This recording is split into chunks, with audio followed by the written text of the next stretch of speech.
ओम शांति, ओम शांति, ओम शांति। बाबा कह रहे मीठे बच्चे, गृहस्थ व्यवहार में रहते ऐसा ट्रस्टी बनो जो किसी भी चीज़ में आसक्ति ना रहे। गृहस्थ व्यवहार में भी रहना है और रहते हुए भी किसी भी चीज़ में आसक्ति ना रहे। मेरा है, ये मेरापन ही समाप्त हो जाए। हमारा कुछ भी नहीं, ऐसा बेगर बन जाओ, ऐसा बन जाओ कि मेरे पास कुछ भी नहीं। प्रश्न है, तुम बच्चों के पुरुषार्थ की मंजिल कौन सी है? उत्तर, आप मरे मर गई दुनिया। जिस दिन आपको आत्मा का परिचय मिला, आत्मा माना देह भान से मर जाना, तो जिस दिन से आत्मा का परिचय मिला तो आप मर गए, तो आप मर गए तो मर गई दुनिया आपके लिए। यह तुम्हारी मंजिल है, यही मंजिल है। हमें शरीर से ममत्व टूट जाए, ऐसा बेघर बनो जो कुछ भी याद ना आए, आत्मा अशरीरी बन जाए। बस हमको अब घर वापस जाना है, घर वापस जाना है बिना कर्म भोग के। अगर आप बोलते ना नहीं बाबा हमको यहीं रहना है, तो बाबा तो ले जाएगा सबको, तो कर्म भोग भोगना होगा। उसके बाद आप चिल्लाएंगे कि बाबा अब हमको ले चलो, चिल्लाएंगे तभी बाबा ले जाएगा। या तो फिर स्व इच्छा से आप बात रख दे कि हम जाएंगे, नहीं तो चिल्लाएंगे। लास्ट में ऐसा सिचुएशन बन ही जाएगा ना, बचाओ बचाओ हमको ले चलो, ऐसे बोलेंगे। तो उससे अच्छा कि कर्म योग द्वारा चले जाएं। तो ऐसा पुरुषार्थ करने वाले बेगर टू प्रिंस बनते। जो कर्म योग द्वारा शरीर छोड़ेंगे वो बेगर टू प्रिंस बन जाएंगे। तुम बच्चे ही फकीर से अमीर, अमीर से फकीर बनते हो। ये खेला है कि हम लोग फकीर से अमीर, सतयुगी प्रिंस प्रिंसेस बन रहे हैं और फिर अमीर से फिर फकीर इस समय बन जाते हैं। जब तुम अमीर हो तो एक भी गरीब नहीं रहता। वहाँ यहाँ गरीब अमीर सब तरह के लोग हैं, लेकिन सतयुग में कोई गरीब नहीं रहेगा। पद पोजीशन रहेगा लेकिन गरीब कोई नहीं रहेगा। ओम शांति। बाप बच्चों से पूछते हैं, आत्मा सुनती है या शरीर सुनता है? आत्मा सुन रही है। आत्मा सुनेगी जरूर, लेकिन शरीर द्वारा। बिना शरीर के आत्मा नहीं सुन सकती है, शरीर द्वारा ही सुनती है, लेकिन शरीर नहीं सुनता है। बच्चे लिखते भी हैं ऐसे कि फलाने की आत्मा बाप दादा को याद करती है, फलाने की आत्मा आज फलानी जगह जाती है। तो फलाने की आत्मा मतलब उसकी नाम लेकर कि उसकी आत्मा, उस शरीर का नाम है ना, तो उसकी आत्मा। तो यह जैसे आदत पड़ जाती है। हम आत्मा हैं, क्योंकि बच्चों को आत्माभिमानी बनना है। जहाँ भी देखते हो जानते हो आत्मा और शरीर है, इनमें दो आत्माएं हैं। शिव बाबा ब्रह्मा बाबा में दो आत्मा, एक ब्रह्मा की आत्मा, एक शिव बाबा की आत्मा। एक को आत्मा और एक को परमात्मा कहते हैं। परमात्मा खुद कहते, मैं इस शरीर में जिसमें इनकी आत्मा भी प्रवेश रहती है, मैं प्रवेश करता हूँ। जब ब्रह्मा की आत्मा जब तक है ना, तभी शिव बाबा प्रवेश करके काम कर सकता है, क्योंकि अधिकार किसका है घर पर? ब्रह्मा बाबा का। तो ब्रह्मा बाबा निकलेगा तो शरीर काम ही नहीं करेगा। तो इसीलिए देखिए अभी स्थूल शरीर में है, स्थूल शरीर को जला दिया गया, लेकिन सूक्ष्म शरीर जो लेकर चल रहे हैं ब्रह्मा बाबा, अब उनके तन में आकर शिव बाबा काम कर रहे हैं, तो स्थूल शरीर तो नहीं रहा। तो बाबा कह रहा है कि ये आत्मा प्रवेश रहती है तभी मैं प्रवेश करता हूँ, तो मैं प्रवेश करता हूँ। आत्मा बिगैर शरीर तो रह ही नहीं सकता, जला दिया गया ना ब्रह्मा का शरीर भी, तो आत्मा के बिगैर शरीर का कोई वैल्यू नहीं है। तो अब आप कहते हो अपने को आत्मा समझो, अपने को आत्मा समझेंगे तब बाप को याद करेंगे, परम पवित्र और पवित्र बनकर शांति धाम में जाएंगे। फिर दैवी गुण जितना धारण करोगे कराओगे, स्वदर्शन चक्रधारी बनकर बनाओगे, उतना ऊंचा पद पाओगे। तो ऊंचा पद पाने का आधार क्या है? कि खुद धारणा मूर्त बनना, और जितनी आत्मा उनको धारणा मूर्त बनाना। तो जितना हम बनेंगे उतना ही ना बनाएंगे। हमको चावल दाल बनाने नहीं आता है, केवल रोटी सब्जी बनाने आता है, तो हम दूसरों को क्या सिखाएंगे? केवल रोटी सब्जी बनाने सिखाएंगे ना। तो हम तन की धारणा कर लिए हैं, मन की धारणा नहीं कर पाए। तो जितनी भी आत्माएं हमारे संबंध में आएगी, हम मन की धारणा नहीं सिखा पाएंगे। और गाली देना तो बनता है ना, अब 10 बात तो कोई बोल रहा तो एक बात तो जवाब देंगे ना, तो मन की धारणा हुई नहीं। तो आप क्या बन गए? हाथी सवारी तो बने, लेकिन महारथी नहीं बने। तो तन का मन का दोनों धारणा करेंगे, कराएंगे तो ऊंचा पद पाएंगे। स्वदर्शन, अपना दर्शन करेंगे कि हम क्या थे, क्या बन गए, कैसे हम चढ़ रहे हैं, तभी हम दूसरों को चक्रधारी बना सकते हैं। इसमें कोई मूंझते हो तो पूछ सकते हो, बाबा क्लियर कर रहा है कि पूछ सकते हो कि तुम्हारी धारणा कहाँ तक पहुँची है, कैसे कैसे पद पोजीशन तैयार हो रहा है, कोई हाथी सवारी, कोई घोड़ा सवारी, कोई महारथी, कोई पैदल। तो आप तो जान गए हैं, अब पूछेंगे कि हम क्या बनेंगे, आप खुद ही बता देंगे कि हम क्या बनेंगे, हर कोई। क्योंकि आप संगठन में ना बताएं, लेकिन अपने दिल में आवाज आता है कि अभी तक हम वैसा नहीं बने, तो नहीं बने हैं तो हम यही पद लेने लायक बने हैं, अपने आप महसूस होता है। तो यह तो जरूर है मैं आत्मा हूँ।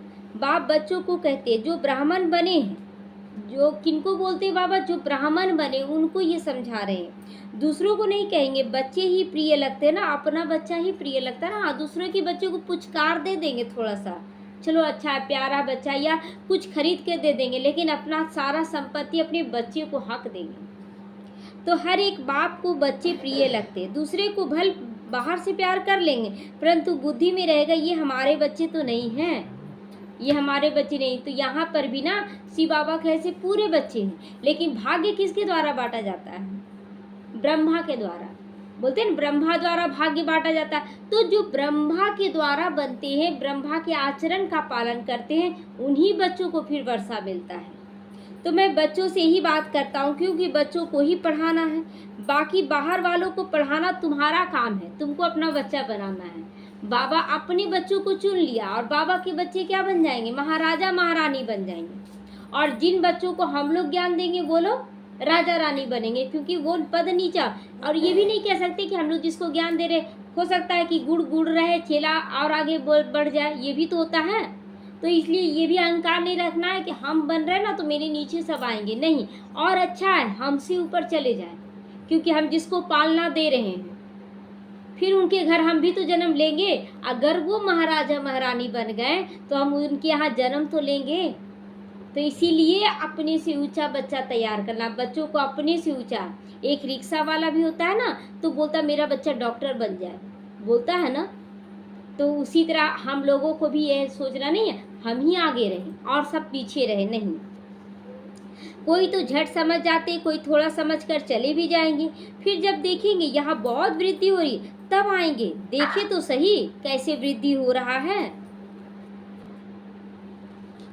तो बाबा कहता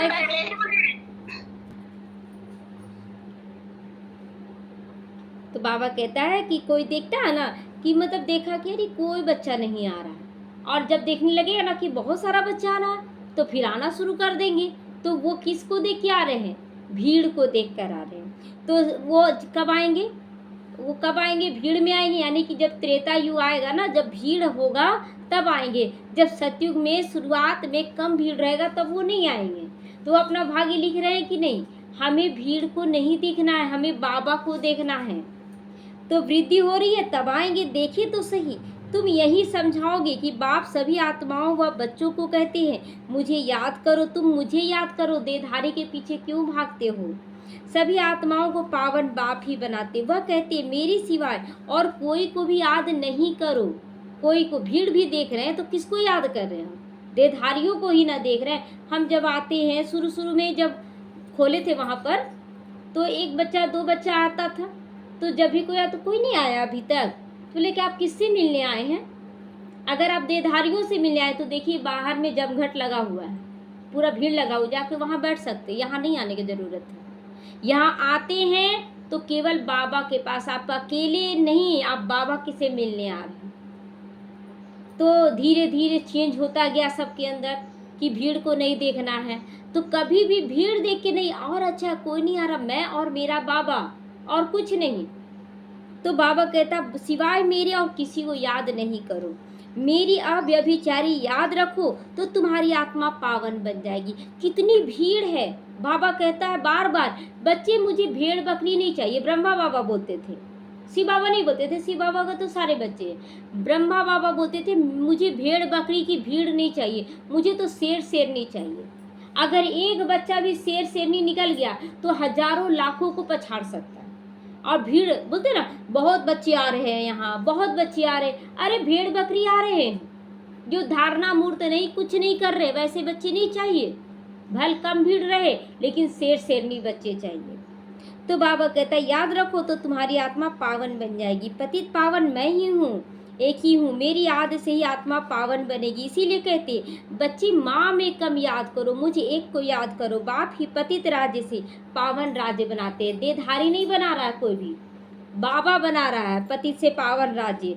लिबरेट कौन कर रहा है, दुखों से छुड़ा कौन रहा है, बाबा छोड़ा। बाबा हमें बताया रास्ता, हम आपको बता रहे हैं, तो लेकिन मेन बताने वाला कौन, बाबा बता रहा है। तो कहाँ ले जाते हैं आपको, पहले शांति धाम ले जाते हैं, फिर सुख धाम भेजेंगे अगर जैसा पुरुषार्थ करेंगे। मूल बात है पावन बनने की। 84 का चक्र समझाना भी सहज है, चित्र देखने से ही निश्चय बैठ जाता है। इसीलिए बाबा हमेशा कहते रहते म्यूजियम खोलो भवके से। देखिए बाबा ही बोला ना कि म्यूजियम ये सब बहुत भवके से खोला, बहुत अच्छा अच्छा बनाना, सेंटर्स ये सभी बहुत अच्छा बनाना है। क्यों, लोग देख कर भी आते हैं, कितना सुंदर है, चलो जाते हैं देखते हैं। तो मनुष्यों को भवका खींचेगा, आकर्षण खींचते हैं। जैसा मनुष्य ना, जैसा स्थिति वैसा बाबा हम लोगों को तैयारी रखने बोलता है। बहुत आएंगे, तुम यही सुनाओगे कि हम बाबा की श्रीमत पर ये बन रहे हैं।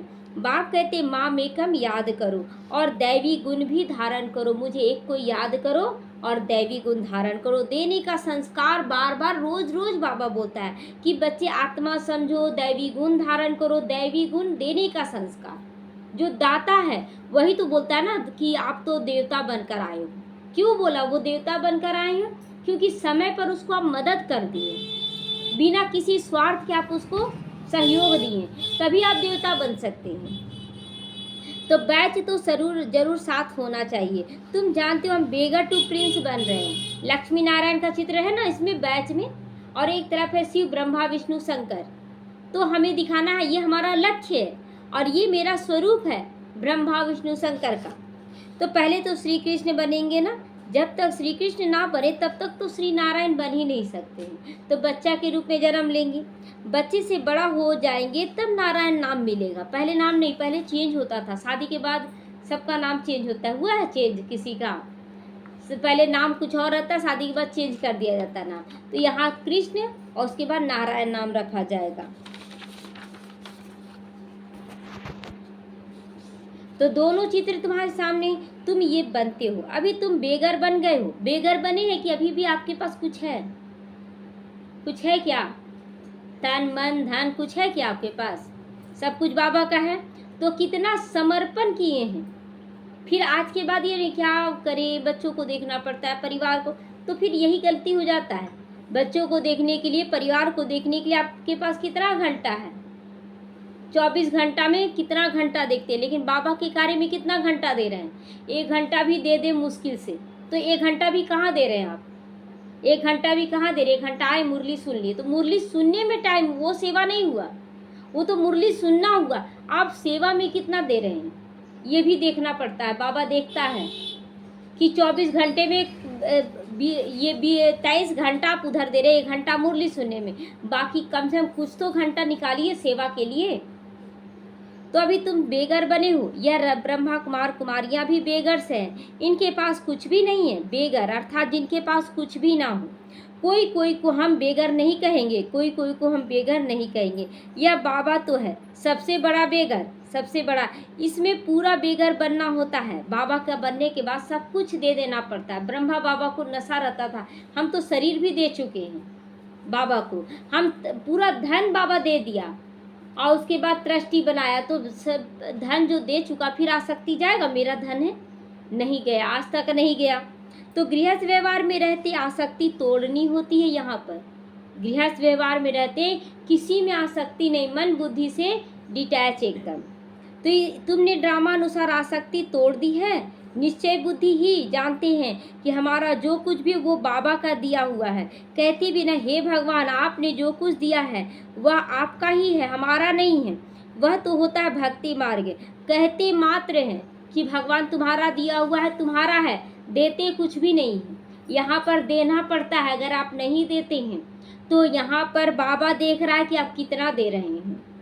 तो उस समय तो बाबा दूर था भक्ति मार्ग में, इसलिए कहते आए और दिखाते आए कि हम बहुत कुछ दे रहे हैं। तो अनाउंसमेंट क्यों? अगर भक्ति मार्ग में देते थे सब कुछ तेरा तेरा तुझको अर्पण क्या लागे मेरा, तो फिर जब आप देते थे तो अनाउंसमेंट क्यों करवाते हैं कि ये फलाना इतना दिया, फलाना इतना दिया, वो गेट बनवाया, नाम क्यों लिखवाएं? आपका था तब तो नाम लिखवाएं ना, तो अर्पण कहाँ है? तो अब बाबा बहुत नज़दीक है, ये सब देख रहा है गुरु बार बार कि आप क्या कर रहे हैं, अपना मान के चल रहे हैं कि बाबा का मान कर चल रहे हैं। सामने उनका बनना होता है, उनके सामने अभी बनना है बाबा का। तुम कहते हो बाबा, बाबा के शरीर को नहीं देखना, ब्रह्मा बाबा के शरीर को नहीं देखना, बैठी हुई आत्मा परमात्मा को देखना है। बुद्धि चली जाती है ऊपर, भले ये लोन लिया हुआ शरीर है, परंतु तुम्हारी बुद्धि में है कि हम शिव बाबा से बात करते हैं, शिव बाबा से बात करते हैं। यह तो किराए पर लिया हुआ रथ है, जिसका किराया कितना देना पड़ता है शिव बाबा को? 21 जन्म तक बादशाही देना पड़ता है, और सबसे पहला प्रिंस बनाना पड़ता है इनको। उनका थोड़ा ही है, यह तो जरूर जिनका बड़ा आदमी, जितना बड़ा आदमी होगा तो किराया भी तो बहुत मिलेगा ना। मकान मालिक देखता है, राजा मकान लेते हैं तो 1000 किराए का 4000 बोल देंगे। जैसे बड़ा आदमी आया तो जितना किराया होता है ना उसका डबल ट्रिपल बोल देते, बड़ा आदमी है तो देगा, क्योंकि समझते ये धनवान है। राजे लोग कभी भी बोलेंगे नहीं तो यह तो जास्ती लेते हो, ये जास्ती लेते हो। जो राजा लोग है ना वो तोल मोल नहीं करेगा कि तुम इसका दाम ज़्यादा ले रहे हो, इसका कम। इशारा पसंद आ गया, इशारा कर दिया अपने सेक्रेटरी को, हाँ ले लो, इशारा कर दिए, बस वो तोल मोल करके लेता। वो सेक्रेटरी फिर क्या करता है, अपना भी मुनाफा जोड़ लेता है। तो नहीं, उन्हों को पैसे आदि की परवाह ही नहीं रहती राजा लोगों को। वह खुद कोई से बात नहीं करते हैं, प्राइवेट सेक्रेटरी ही बात करते हैं। आजकल तो रिश्वत का बाजार काम नहीं चलता है, रिश्वत के बगैर काम ही नहीं चलता है। जो भी सेक्रेटरी पे छोड़ेंगे ना तो वो अपना मुनाफा जोड़ लेगा, उसके बाद दिलवाएगा पैसा। बाबा तो बहुत अनुभवी है, वो लोग बड़े रॉयल होते हैं। चीज़ पसंद की बस, फिर सेक्रेटरी को कहेंगे इनसे फैसला कर लो, ऐसा माल खोल कर रखेंगे। महाराजा महारानी दोनों आएंगे, जो चीज़ पसंद होगी उन पर सिर्फ आँख से इशारा कर देंगे, हाँ ये पसंद है, इसको रख लिया जाए। तो सेक्रेटरी बात करके बीच में अपना हिस्सा निकाल लेते हैं। भिखारी राजा हो गया ना द्वापर के बाद। ये सब चीज़ वहाँ नहीं चलेगा, सतयुग त्रेता युग में नहीं चलेगा। कोई राजा आए साथ में पैसा ले आते, सेक्रेटरी को कहेंगे इनको पैसा दे दो, मतलब अभी दे दो, तो अभी दे दो, दिलवाएंगे सेक्रेटरी से, लेकिन हिसाब उस समय तो वो धोखा नहीं कर सकता है ना। तो बाबा तो सबके कनेक्शन में आए हुए, ब्रह्मा बाबा, दादा लेखराज सबके कनेक्शन में आए, जानते हैं कैसे कैसे उन्हों की एक्ट चलती है। जैसे राजाओं के पास खजांची रहते हैं, वैसे यहाँ भी शिव बाबा का खजांची है। खजांची कौन थी? ईसु दादी। ईसु दादी हिसाब किताब रखती थी।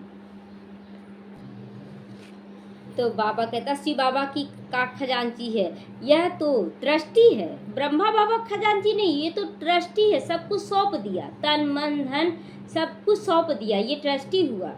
बाबा का इनमें कोई मोह नहीं है, इसने अपने पैसे में भी मोह नहीं रखा, सब कुछ शिव बाबा को दे दिया। फिर शिव बाबा के धन में मोह कैसे रखेंगे? यह ट्रस्टी हो गया ना, मतलब सब कुछ समर्पण कर दिया। जिनके पास धन रहता है, आजकल तो गवर्नमेंट कितना जांच करती है, विलायत से आते हैं तो एकदम अच्छी रीति जांच करते हैं, विलायत से भी आते हैं तो फिर जांच पड़ताल करते हैं कौन क्या किया कैसे किया। लेकिन ब्रह्मा बाबा कभी जांच पड़ताल नहीं किया कि हाँ धन आया तो कहाँ गया, कैसे हुआ, कुछ नहीं। तुम अब जानते हो कि कैसे बेघर बनना है, कुछ भी याद ना आए, आत्मा अशरीरी बन जाए। इस शरीर को भी अपना न समझो, इस शरीर को अपना समझते हैं तो थोड़ा ज़्यादा खिला देते हैं, टेस्ट के हिसाब से खिलाते हैं। जीभ का अट्रैक्शन आ गया ना कि अगर कुछ ज़्यादा खा रहे हैं, टेस्टी लग रहा है, तो किसके अट्रैक्शन से ज़्यादा खा रहे हैं? आत्मा को नहीं, जीभ के आकर्षण से खा रहे हैं, है ना। तो ये भी तो शरीर का आकर्षण है, डिटैच हो जाए शरीर को। आप लीवर को देखेंगे तो बहुत छोटा सा होता है, वो क्या हुआ है, ज़्यादा खाना ठूस ठूस कर जो खिलाते हैं ना, लीवर फैल जाता है और वही पेट बड़ा हो जाता है। और यही बीमारी का, हाँ वो ज़्यादा मांगता है, वो ज़्यादा मांगता है, फूल गया ना वो, और फिर कम भी करेंगे ना सिकुड़ेगा तो फिर तुरंत फूल जाएगा, उस जगह बन चुका है। तो इसीलिए बाबा कहता है कि बच्चे कम खाने का आदत, जैसा आदत अभी देखिए, अभी हम लोग घर में एक काम करने वाली आती है, उससे ज़्यादा तो कोई काम नहीं करेंगे, वो लगता है 4-5 घर काम करती है, घर को भी संभालती, कितना काम करती है, झाड़ू पोछा बर्तन कपड़ा सब करती है। अब 5-6 घर काम करती है, और खाना उसका देखेंगे तो इतना थोड़ा सा खाती है। दे भी देंगे ना, नहीं नहीं खाएंगे, क्योंकि बोलती है कि काम नहीं कर पाएंगे ज़्यादा खाने से। तो कैसे, उसका शरीर अलग हमारा शरीर अलग है क्या? एकदम एक ही है, बस हम अपने आदत से मजबूर हो गए, वो अपने आदत से बनाई है। तो हमारा कुछ भी ना रहे, बाप समझाते अपने को आत्मा समझो, अभी तुमको वापस जाना है। तुम जानते हो बेघर कैसे बनना होता है, शरीर से भी ममत तो टूट जाए। रोज रोज बाबा शरीर शरीर कर रहे हैं, और हम शरीर के पीछे भाग रहे हैं, ये खिलाओ वो खिलाओ। मुंह बिचकाते हैं कि हम लोग नहीं कुछ खाते, खाते सब कुछ है और ज़्यादा ही खाते हैं। हम लोग बोलते नहीं नहीं हम कुछ नहीं खाते हैं, खा रहे हैं सब कुछ। जब खाना देखा जाएगा ना तो शर्म आ जाएगा कि कितना खा रहे हैं। तो आप मुझे मर गई दुनिया, यह मंजिल है, समझते हो? बाबा ठीक कहते हैं कि नहीं? ठीक, बाबा ठीक कहते हैं कि नहीं? सामने में लगेगा कि नहीं हम कुछ नहीं खाते हैं। अब खाने बैठिए ना तो बाबा कहता अब हमको वापस जाना है। सी बाबा को तुम जो कुछ भी देती हो उसका फिर रिटर्न में दूसरे जन्म में मिल जाता है। इसीलिए कहते यह सब कुछ ईश्वर ने दिया है। आगे जन्म में ऐसा कर्म किया जिसका फल मिला है। सी बाबा रखता किसी का भी नहीं है। बड़े बड़े राजाएं जमींदार आदि होते हैं तो उनको भी नजराना भी देती, फिर कोई नजराना लेते कोई नहीं लेते हैं। नजराना देते हैं तो कोई लेता है कोई नहीं लेता। वहाँ तो तुम कुछ भी दान पुण्य नहीं करते हो, क्योंकि वहाँ तो सबके पास बहुत भरपूर पैसा होगा, तो लेने का दरकार ही नहीं, देने का दरकार ही नहीं। देना लेना कब होता है? जब अमीर और गरीब होता है। वहाँ अमीर गरीब नहीं होगा, पद होगा लेकिन अमीर गरीब नहीं होगा। तो दान किसको करेंगे? गरीब तो वहाँ होते ही नहीं। तुम हो ही फकीर से अमीर बन जाते हो।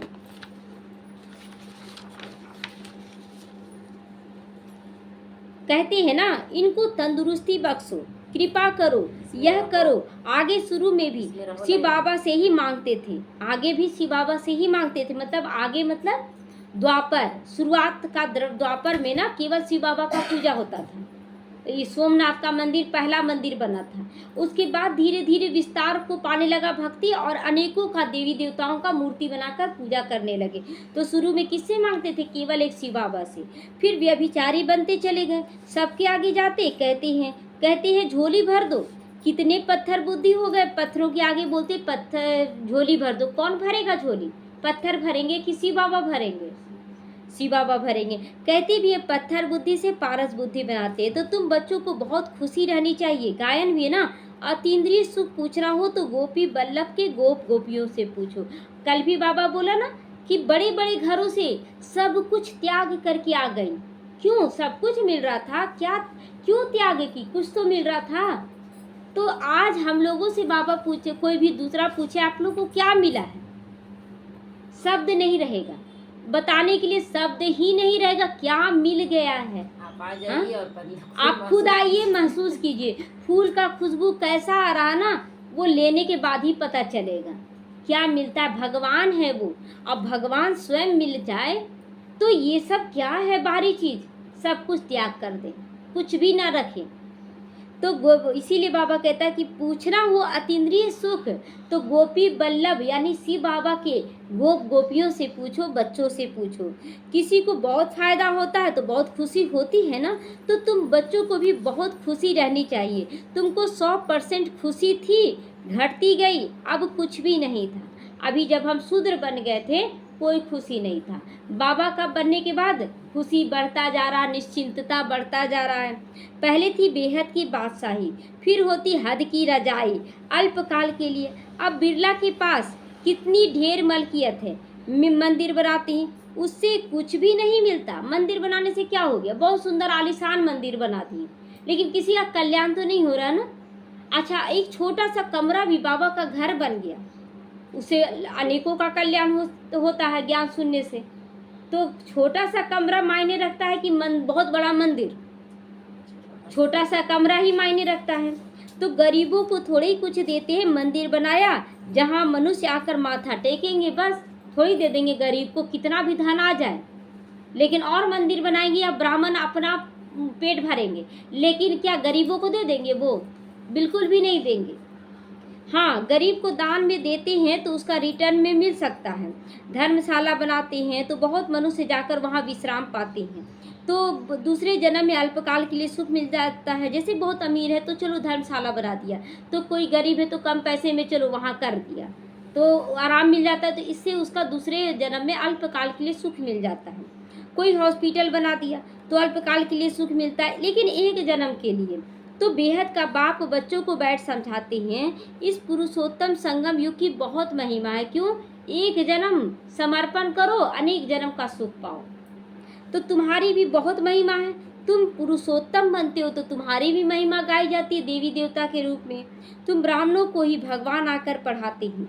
वही ज्ञान का सागर है। इस सारे मनुष्य सृष्टि का वृक्ष का बीज रूप है। पूरा मनुष्य सृष्टि क्या है? वृक्ष के समान है और सबका बीज है शिव बाबा। सारे ड्रामा के आदि मध्य अंत का राज समझाते। तुमसे कोई पूछेंगे क्या तुमको पढ़ाते हैं? बोलो, क्या यह भूल गए हो गीता में भगवानुवाच है ना? तो मैं तुमको राजाओं का राजा बनाता हूँ। उसमें लिखा हुआ है ना भगवानुवाच। तो भगवान क्या पढ़ाया होगा? आकर पढ़ के देखो।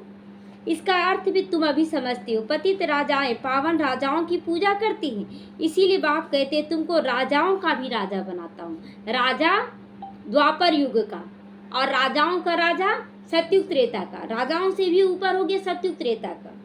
यह लक्ष्मी नारायण स्वर्ग के मालिक थे ना। स्वर्ग के देवताओं को द्वापर कलयुग में सब नमन और पूजन करते। लक्ष्मी नारायण की पूजा करते हैं सभी। तो इन बातों का भी तुम समझते हो। भक्त लोग कुछ भी समझते थोड़े ही हैं, बस पूजा कर रहे हैं। मतलब जो एक बार कर लिया, कुछ पूरा हो गया, सब पिछाड़ी में लाइन में लग जाते हैं। अरे यहाँ जाने से बहुत पूरा होता है, तो भीड़ लग जाता है। वह तो सिर्फ शास्त्रों की कहानियां पढ़ते सुनते रहते हैं। बाप कहते तुम जो गीता आधा कल्प से पढ़ते आए हो उससे तुम्हें कुछ प्राप्ति हुई? बाबा पूछता कुछ मिला? रामायण गीता पढ़े, पूजा पाठ किए, दुख बढ़ा कि घटा? दुख बढ़ गया। तो पेट तो कुछ भी भरा नहीं उससे। पेट नहीं भरा माना सुख शांति तो नहीं आया ना। तो अभी तुम्हारा पेट भर रहा है। अभी पेट भर रहा है कि नहीं सबका? तो तुम जानते हो यह पाठ एक ही बार चलता है। एक ही बार बाबा पूरा पेट भर देता है।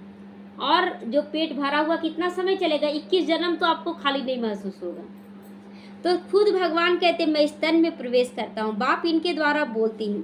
तो जरूर प्रवेश करेंगे तब तो मुख का यूज करेंगे। बिना प्रवेश किए कैसे यूज करेंगे? तो ऊपर से डायरेक्शन देंगे क्या? ऊपर से डायरेक्शन देंगे, कोई सुना कोई नहीं सुना, कोई ध्यान दिया कोई नहीं ध्यान दिया। कहती मैं सम्मुख आता हूँ। तुम अभी सुन रहे हो, सभी सुन रहे हैं बाबा की वाणी। यह ब्रह्मा भी कुछ भी नहीं जानते थे, कुछ नहीं जानते थे, अभी जानते जाते हैं। बाकी गंगा का पानी पावन करने वाला नहीं है, यह ज्ञान की बात है। ज्ञान से मन बुद्धि सब पावन हो रहा है, सब स्वच्छ हो रहा है। तुम जानते हो बाप अभी सम्मुख आए हुए हैं। तुम्हारी बुद्धि अब ऊपर में नहीं जाएगा, ऊपर वाला आएगा ठीक कर देगा, नहीं, अभी तो सामने है बाबा। तो यह उनका रथ है। इनको बाबा बूट भी कहते हैं, बूट भी कहते हैं। मेरा पुराना जूती है ये। डिब्बी भी कहते हैं। डिब्बा में हीरा रखा जाता है ना, तो बाबा कहता है ये डिब्बा भी है, खाली डिब्बा, लेकिन उसमें जब हीरा हम समा जाते तब इसका वैल्यू बढ़ जाता है। तो इस डिब्बी में वह हीरा है। कितना फर्स्ट क्लास चीज़ है ना शिव बाबा इस पुराना डिब्बा में। इनको तो रखना चाहिए, लेकिन अब डब्बे में तो रखना चाहिए ना। शिव बाबा इसी डब्बे में रहेगा तो डब्बे को तो वैल्यू देना होगा ना।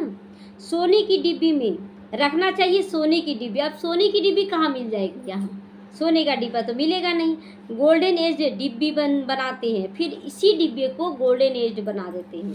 बाबा कहते हैं ना धोबी के घर से गई छू, धोबी के घर से गई छू। इनको कहते हैं छू मंतर। मतलब धोबी के घर गए और क्या किए? धोबी बनकर गए और सब साफ कर दिए बाबा धोबी बनकर। तो इसीलिए एक धोबी बोलता है ना कि तुम भी धोबी हो, हम भी धोबी हैं। तुम्हारी पूजा होती है और हमको अछूत कहा जाता है ना, क्योंकि लेप छिप लगता है, वो स्वार्थी बन जाता है। यहाँ का धोबी, वहाँ का शिव बाबा क्या है? कोई स्वार्थ रखता है? धोता जरूर है लेकिन कोई स्वार्थ नहीं रखता है। तो छू मंत्र से सेकंड में जीवन मुक्ति दे देते हैं शिव बाबा। धोबी बनकर आते हैं और छू मंत्र सारा गंदगी साफ कर देते हैं, इसीलिए उनको जादूगर भी कहते हैं। सेकंड में निश्चय हो जाता है, हम ये बनेंगे। निश्चय हुआ कि नहीं कि हम लक्ष्मी नारायण बनेंगे, तभी तो समर्पण कर रहे हैं। तो अभी तुम प्रैक्टिकल में सुनते हो। पहले जब सत्यनारायण की कथा सुनते थे तो समझते थे क्या? कुछ नहीं समझते थे। बनिए का, लीलावती, कलावती, उन लोगों का कहानी सुनते रहते थे। हम क्या करें ये नहीं बताया जाता था। उस समय तो कथा सुनते समय विलायत, स्टीमर आदि याद रहता है। मतलब वो उसका पति गया, दामाद गया कमाने के लिए, फिर आया कमाकर तो स्टीमर में डूब गया, यही सब याद आता था। सत्यनारायण की कथा सुनकर फिर मुसाफिरी पर जाते थे, वह फिर लौट आते थे। बाप तो तुमको कहते फिर इस छीछी दुनिया में लौटना नहीं है। बाबा कहता अब तुमको यहाँ लौटना नहीं, तुमको एक बार भेज देंगे तो लौटना नहीं है। भारत अमर लोक, स्वर्ग देवी देवताओं का राज्य था। यह लक्ष्मी नारायण विश्व के मालिक है ना, तो इनके राज्य में पवित्रता, सुख, शांति तीनों कायम थी, तीनों ही रहेगा। दुनिया भी यही मांगती है, विश्व में शांति हो, सब मिलकर एक हो जाए। अब इतने सारे धर्म मिलकर एक कैसे होंगे? कोई इधर जाने वाला, कोई उधर जाने वाला, कैसे एक करेंगे? तू बाबा करवा रहा है। हर एक का धर्म अलग, फीचर्स अलग, अलग अलग एक कैसे हो जाएंगे? वह तो है शांति धाम और सुख धाम में एक होते हैं। वहाँ एक धर्म एक राज्य होता है, दूसरा कोई धर्म ही नहीं जो ताली बजे। ताली कब बजता है? जब हम अलग आप अलग रहेंगे तब ताली बजता है। जब एक ही हाथ होगा तो कैसे ताली बजेगा? देखते ना, पेड़ को भी नीचे से आता है तो इतना ऊंचाई तक एक जैसा रहता है, उसके बाद फैलता है, तो यहाँ तक ताली कैसे बजेगा? एक जैसा है। तो जब अलग अलग ताली हो गया तब ताली बजना स्टार्ट होता है। तो उसको विश्व में शांति कहा जाता है, जब एक राज्य होता है। अभी तुम बच्चों को बाप पढ़ा रहे हैं, यह भी जानते हो सब बच्चे एक रस नहीं पढ़ेंगे, ये भी है क्लियर। नंबरवार तो होते हैं ना, बोलते ना अरे ब्रह्मा कुमारी बनकर ऐसा कर रहा है, तो कोई भी स्कूल का सब बच्चा फर्स्ट आता है क्या? जो ये सोच ले कि जो ब्रह्मा कुमारी में गया तो सब एक जैसा ज्ञान धारण कर लेगा, ये क्या है? स्कूल में आप एक जैसा पढ़ते थे क्या? तो नंबरवार तो होते हैं ना। यह भी राजधानी स्थापन हो रही है, सबको महाराजा महारानी में बनाना नहीं है, राजा प्रजा दास दासी सब बनेगा। तो बच्चों को कितना समझदार बनाया जाता है यहाँ पर। यह है ईश्वरीय यूनिवर्सिटी है, पूरे विश्व का राज्य दिया जा रहा है ना, तो पूरे विश्व में एक ही पढ़ाई भी पढ़ाया जा रहा है। भक्त लोग समझते नहीं इस बात को। अनेक बार सुना भी है भगवानुवाच, क्योंकि गीता ही भारतवासियों का धर्म शास्त्र है, उसमें लिखा हुआ भगवानुवाच, लेकिन उसके पहले क्या कर दिया? कृष्ण भगवानुवाच, तो वही गलत हो गया। गीता को तो अपरम अपार महिमा है, सभी शास्त्रमयी शिरोमणि भागवत गीता है। शिरोमणि अर्थात श्रेष्ठ से श्रेष्ठ, पतित पावन, सदगति दाता है ही एक भगवान, जो सभी आत्माओं का बाप है। भारतवासी अर्थ समझते नहीं, बेसमझी से सिर्फ कह देते हम सब भाई भाई हैं। हिंदू मुस्लिम सिख ईसाई आपस में भाई भाई। किस रूप में भाई भाई? तो बाबा बोला आत्मा रूप में भाई भाई। तो अभी तुमको बाप ने समझाया हम भाई भाई हैं, हम शांति धाम के रहने वाले। यहाँ पाठ बजाते बजाते हम बाप को भी भूल जाते हैं, तो घर को भी भूल जाते हैं। सब कुछ भूले हुए थे, तब तो चिल्ला रहे थे कहाँ ले चलो। बोलती जरूर थे भगवान ले चलो, अब हमको यहाँ नहीं रहना, कहाँ ले चलो, ये नहीं जानते थे। तो जो बाप भारत को सारे विश्व का राज देते हैं, उनको सब भूल जाते हैं। यह सब राज अभी बाप समझा रहे हैं। अच्छा, मीठे मीठे सीखी लदे बच्चों प्रति माता पिता बाप दादा का याद प्यार और गुड मॉर्निंग। रूहानी बाप की रूहानी बच्चों को नमस्ते। हम रूहानी बच्चों की रूहानी माता पिता बाप दादा को याद प्यार, गुड मॉर्निंग और नमस्ते नमस्ते। शुक्रिया बाबा, शुक्रिया। धारणा के लिए आज मुख्य सारे अतीन्द्रिय सुख का अनुभव करने के लिए सदा याद रहे कि यह पुरुषोत्तम संगम युग है, आत्माओं में उत्तम बनने का समय है। जबकि हमें भगवान पढ़ा रहे हैं, अब नहीं बनेंगे तो कब बनेंगे? जिससे हम राजाओं का राजा बनेंगे। अभी ही हमें ड्रामा के आदि मध्य अंत का ज्ञान है कि हम आदि में क्या थे, मध्य में क्या थे और अंत में क्या है, सब कुछ अभी ज्ञान है। तो फिर अभी ही न बनेंगे, और जब नहीं जानेंगे तो क्या बनेंगे? तो अब घर वापस जाना, इसीलिए इस शरीर से भी पूरा बेगर बनो, इसे भूलकर अपने को अशरीरी आत्मा समझो। वरदान है सदा संतुष्ट रहकर अपनी दृष्टि वृत्ति कृति द्वारा संतुष्टता का अनुभूति कराने वाले संतुष्ट मनी बनो। पहले हम खुद संतुष्ट हैं, कुछ नहीं चाहिए। अब बाबा मिल गया, सब कुछ मिल गया, हम संतुष्ट, फिर किसी से मांगने का दरकार नहीं। तो दूसरों को भी दिखाएंगे ना कि हम संतुष्ट हैं। और जब आप मांगते रहेंगे हमको चाहिए चाहिए, तो दुनिया वाले आपको बोलेंगे कि आप संतुष्ट हैं। तो आप अपने नेचर से सामने वाले को दिखाएं कि हम संतुष्ट मनी हैं। तो बाबा कहता है संतुष्टता की अनुभूति कराने वाले संतुष्ट मनी बनो। तो संतुष्ट मनी का वरदान बाद में, पहले तो कार्य दिया गया। तो ब्राह्मण कुल में विशेष आत्माएं वो है जो सदा संतुष्टता की विशेषता द्वारा स्वयं भी संतुष्ट रहती है और अपनी दृष्टि, वृत्ति और कृति द्वारा औरों को भी संतुष्टता की अनुभूति करवाती है। वही संतुष्ट बनिया जो सदा संकल्प, बोल और संगठन के संबंध, संपर्क व कर्म में बाप दादा द्वारा अपने ऊपर संतुष्टता के गोल्डन पुष्पों की वर्षा अनुभव करती है कि भगवान मेरे ऊपर वर्षा कर रहा है, तो हमें मांगने की क्या दरकार है। तो जैसे बोलते हैं ना, एक लकीर छोटा सा कोई खींचा है, छोटा या बड़ा नहीं, कोई एक लकीर खींचा है, उसको छोटा करने में कोशिश में ना लगे, हम बड़ा लकीर खींच दें। जैसे ऑफलाइन थोड़ा सा कमी हुआ बच्चों का, तो क्या किए हम लोग, बड़ा लाइन खींच दिए ऑनलाइन का, तो जगह जगह कितना सारा बच्चा तैयार हो गया। तो इस तरह से बाबा कहता बड़ा लकीर खींच दो, पहले वाला लाइन अपने आप छोटा हो जाएगा, उसको काटने में समय बर्बाद मत करो। तो हम संतुष्ट मनी बनते चले जाएंगे, संतुष्टता सबको दान देते जाएंगे। तो ऐसी संतुष्ट मनियाँ ही बाप दादा के गले का हार बनती, जो कोई भी क्वेश्चन नहीं उठाती, ऐसा क्यों हो गया बाबा, नहीं। बाबा कहता बच्चे आगे बढ़ने का तरीका, पीछे को छोड़ो, आगे बढ़ जाओ। तो राज्य अधिकारी बनती है ऐसी आत्माएं और भक्तों के सिमरन की माला भी बन जाती है, खुद भी राज्य करती है और भक्तों की सिमरन की माला भी बन जाती है। स्लोगन, नेगेटिव और वेस्ट को समाप्त करके मेहनत मुक्त बनो। ना नेगेटिव सोचो, ऐसा नहीं होना चाहिए, वो ऐसा क्यों कर रहा, ये सब नहीं, ये सब वेस्ट है। बाबा कहते हैं इसको समाप्त करो, मेहनत से मुक्त, केवल अच्छा करना, यही रट लगाना है। ओम शांति।